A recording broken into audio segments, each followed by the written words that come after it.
Supreme court ने acid attack के 16 साल पुराने मामले में ट्रायल की देरी पर नाराजगी जताई है। इसके बाद सीजेआई ने देश के सभी हाई कोर्ट और रजिस्ट्रार जनरल को उनके पास पेंडिंग एसिड अटैक केस का डेटा मांगा है। सीजेआई सूर्यकांत और जस्टिस जयमाला बागची की बेंच ने कहा, अपराध 2009 का है, ट्रायल अब तक पूरा नहीं हुआ। अगर दिल्ली भी ऐसी चुनौतियों से नहीं निपट पा रही है तो सिस्टम के लिए ये शर्मनाक है।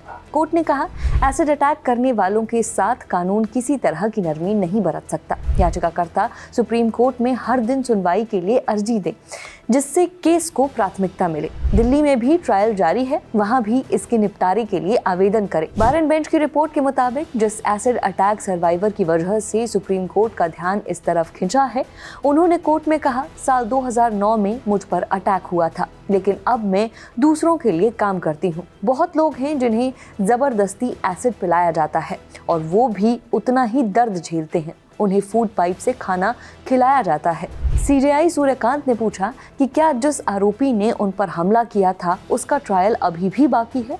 पीड़िता के वकील ने बताया कि क्रिमिनल ट्रायल अभी भी दिल्ली के रोहिणी ट्रायल कोर्ट में पेंडिंग है।